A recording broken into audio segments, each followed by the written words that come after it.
আসসালামু আলাইকুম। আজকের এই ভিডিওতে আমরা দেখব কিভাবে অ্যাডোবি ফটোশপ সফটওয়্যার ব্যবহার করে দাঁতের হলুদ ভাব রিমুভ করা যায়। আমি এখানে একটা ইমেজ ডাউনলোড করে রাখছি, সেই ইমেজটাকে আমি টান দিয়ে ধরে ফটোশপ সফটওয়্যারের উপরে ছেড়ে দিলাম। এখানে আমরা দেখতে পাচ্ছি দাঁতে হলুদ ভাব আছে, যেগুলো আমরা রিমুভ করব। তো এর জন্য আমরা প্রথমে আমাদের যে ব্যাকগ্রাউন্ড লেয়ারটা এটাকে ডুপ্লিকেট করে নিব। এটাকে টান দিয়ে নিয়ে এসে এই যে প্লাস আইকনের উপরে ছেড়ে দিচ্ছি, ডুপ্লিকেট হয়ে।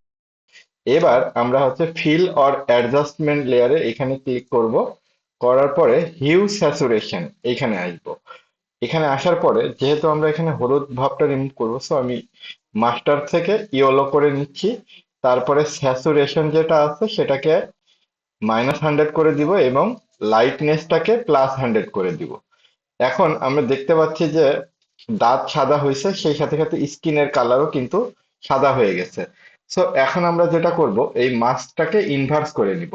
মাস্কের উদ্দেশ্যটাই হচ্ছে আমাদের ইমেজের কোনো অংশ অক্ষত রেখে কোনো অংশকে লোকানো বা দেখানো। সো এখন সাদা যখন থাকবে তখন আমরা হচ্ছে কি ভিজিবল থাকবে, আর ব্ল্যাক হইলে পরে এটা কি হিডেন থাকবে। সো আমরা আবারও এই মাস্কের উপরে এখানে ক্লিক করে কন্ট্রোল আই দিয়ে ইনভার্স করে নিচ্ছি। এখন আবার কিন্তু আমাদের মেন ইমেজের অংশে ফিরে এসেছে। এবার আমরা কি করব, আমাদের এই যে ফরগ্রাউন্ড কালার এটাকে হোয়াইট করব। করার পরে আমাদের যে ব্রাশ টুলটা আছে এটা নিব। নিয়ে ব্রাশ টুলের সাইজটা আমাদের দরকার অনুযায়ী আমরা অ্যাডজাস্ট করে নিয়ে, এটা হচ্ছে আমাদের যে কার্লি ব্রেসেস মানে সেকেন্ড ব্র্যাকেট, ওইটা যদি ওপেনিং কার্লি ব্রেসেস দিই তাহলে পরে আমাদের সাইজটা ছোট হবে ব্রাশের, এবং যদি ক্লোজিং কার্লি ব্রেসেস বা সেকেন্ড ব্র্যাকেটটা দিই তাহলে পরে এটাতে কি হবে, বড় হবে। তো আমরা আমাদের প্রয়োজন অনুযায়ী অ্যাডজাস্ট করে নিয়ে এবার দাঁতের উপর দিয়ে হালকা করে ঘষলেই আমাদের কিন্তু দাঁতের অংশটুকুনি শুধু সাদা হয়ে যাবে। এবার কিন্তু আর স্কিনের কোনো অংশ সাদা হচ্ছে না।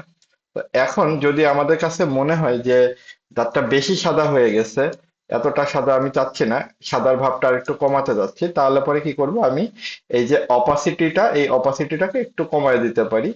তো এটা আমাদের দেখার সৌন্দর্য অনুযায়ী আমরা এটাকে অ্যাডজাস্ট করে নিতে পারি।